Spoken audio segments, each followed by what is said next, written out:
Before I launch into our text, I want to say just a couple things. Like Steve said, we started the sermon series last week where we're delving into the foundational stories of the Hebrew Bible, what some call the Old Testament. The question that started this whole thing was, how did we get here? Meaning, why is Christianity so tangled up with hatefulness and divisive rhetoric? And when we ask that question, because we've asked it many times, we usually go to Jesus for that answer. But I thought we'd go back even further for this series. Stories that Jesus heard when he was forming his understanding of God. Last week, we looked at the two creation stories in Genesis 1 and in Genesis 2. This week, with it being World Communion Sunday, we're going to jump ahead to Genesis 11. Next week, we're going to go back to Adam and Eve, really to Cain and Abel, actually, next week. But I thought this text was appropriate for World Communion Sunday. So here we go. Genesis 11, 1 through 9, a very famous story. Now the whole earth had one language and the same words. And as they migrated from the east, they came upon a plain in the land of Shinar and settled there. And they said to one another, "Come, let us make bricks and burn them thoroughly." And they had brick for stone and bitumen for mortar. Then they said, "Come, let us build ourselves a city and a tower with its top in the heavens. Let us make a name for ourselves. Otherwise, we shall be scattered abroad upon the face of the whole earth." The Lord came down to see the city and the tower which mortals had built. And the Lord said, "Look, they are one people, and they have all one language. And this is only the beginning of what they will do. Nothing that they propose to do will now be impossible for them. Come, let us go down and confuse their language there, so that they will not understand one another's speech." So the Lord scattered them abroad from there over the face of all the earth, and they left off building the city.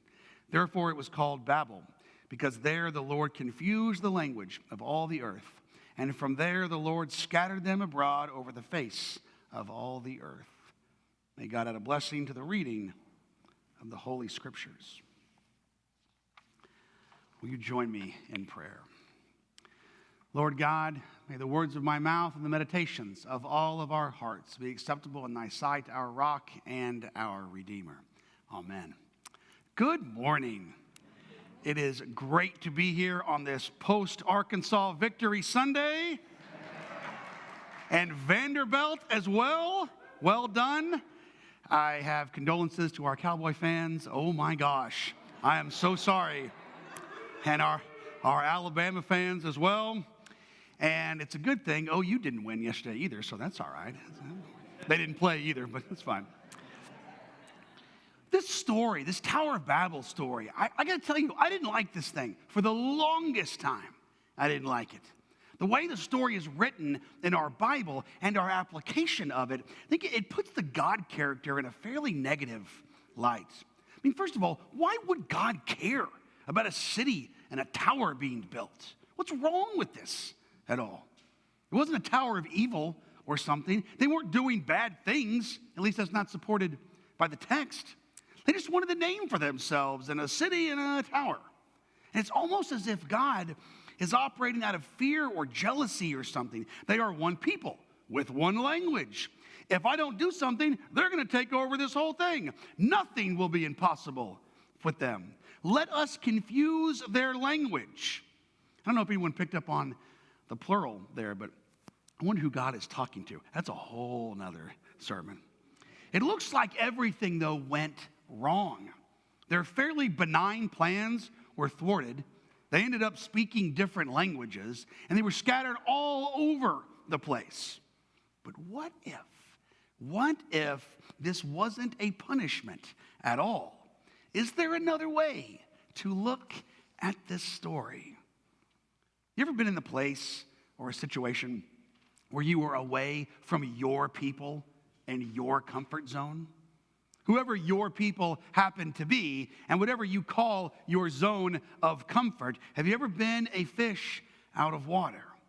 It doesn't have to be in a different country or even a different area where English is not the primary language. It doesn't have to be language at all, really. Typically, when one gets into a situation where you don't know the rules, you don't know the verbiage, you don't know the nuances of the culture, we really want to retreat into the familiar. We want to be around our people and our family and the familiar. Let me take you back to 1996. I was a senior in high school, on top of the world, feared by men and adored by women. At least in my mind. Suffice it to say, I thought I was all that. And I needed a first-hour elective. And one of the options was debate. So I thought, well, I'm not on the debate team. And I have zero plans to join the debate team. But I thought I could fill that first hour with some light arguing to start the day. That little fantasy ended on day one. Because all these people that I was with, all the students, most of which were freshmen and sophomore, by the way, have been on the debate team since they were like in the 6th grade or something like that. They all knew each other. They all spoke the same jargon. They all laughed at the same weird things that they were laughing at. The teacher was in his first year at Broken Arrow, and he was pretty young. So he approached me on this first day, because I didn't know what I was doing. I was just kind of walking around. He approached me the first day, and he goes, "You cross X or Lincoln Douglas?"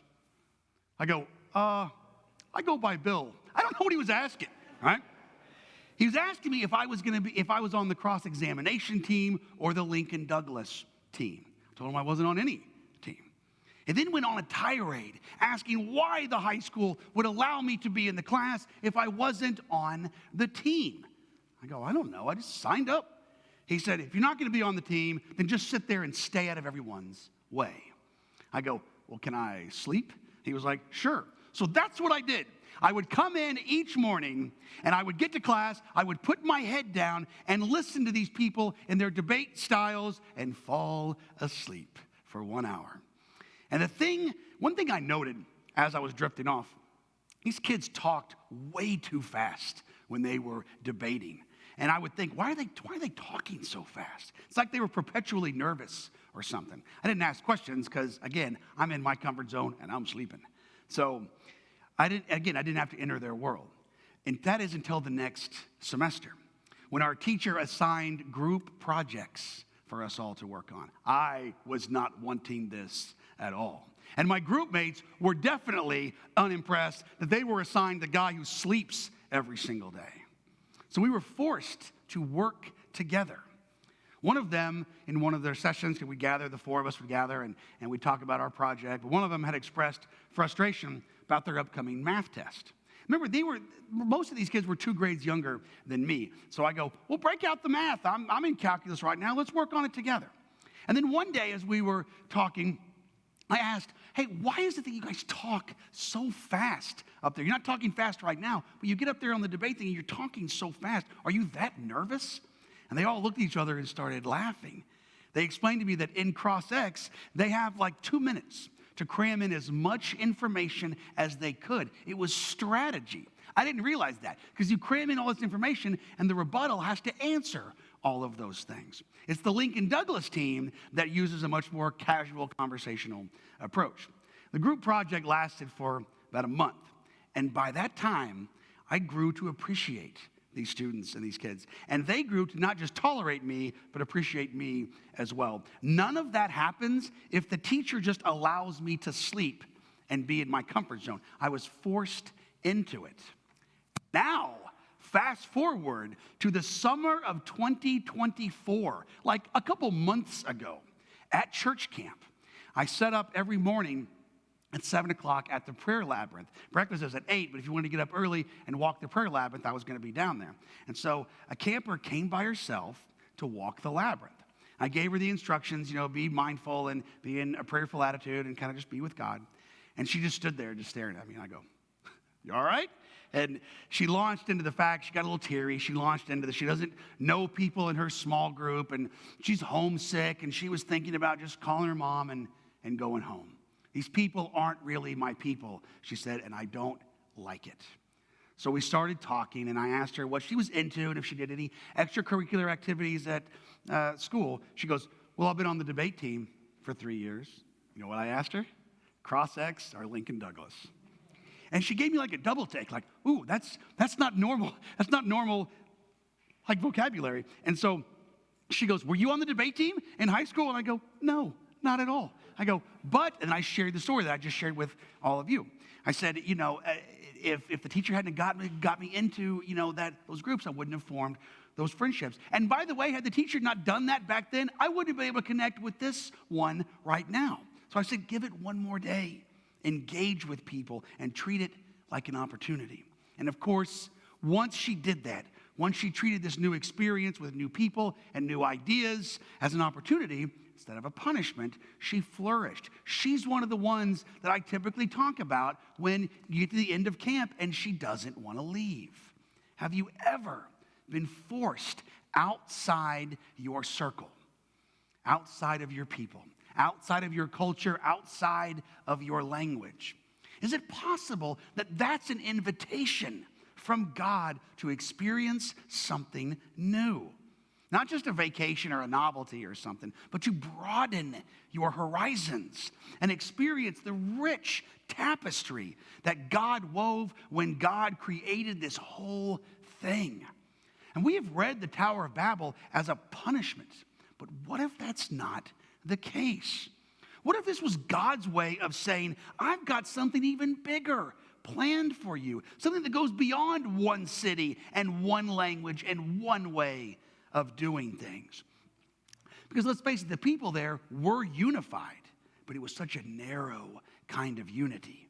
They wanted to build something great, but their vision was so limited. It was all about sameness. But when sameness rules, creativity and curiosity and growth are stifled. Because God is the ultimate artist, the one who delights in a world of color and sound and variety. When God scattered the people, giving them different language, it wasn't to punish them, but to bless them with diversity, to spread out so they could learn from one another, to see the world from different perspectives, to depend on relationships and cooperation. In the Oklahoma region of the Christian Church, Disciples of Christ, we structure our committees and commissions on this very principle. We strive for diversity when we put together a task force or something. We want different ideas coming from different places and social locations. We're actually going through a search process right now to find our new regional minister in Oklahoma. And I was called several months ago by the person in our region who was in charge of recruiting people to be on the search committee. She actually just left a voicemail on my phone with a request to call back. My immediate thought was, I don't have time for this. There's no way that I can serve on this committee. I got so much going on. I can't serve on this regional search committee. So I called a couple colleagues before I called her back, because I really didn't know her that well either. And so I started every conversation with one of my colleagues as, I'm just going to tell her no. That's it. I'm just going to tell her no. I'm done with it. I don't have time for this. But maybe I could. I don't know. But if I do this, I'm going kicking and screaming. All right? And they better try to wine and dine me because, again, they need to really put the full court press to get me to sign on to this. So I called her back, and she says, thank you for calling me back, and I have something very important to ask you. And I go, all right, here we go. She said, can you recommend a male that's part of the queer community or a woman of color? We need both of those perspectives on our search committee. Right? She didn't want me at all. So that was my response. I go, you don't want me? And she goes, no, we got plenty of your perspective already on the committee. I'm busy anyway, okay? I was going to tell you no, just letting you know. Friends, we need diversity. The world needs diversity. Without it, we stagnate.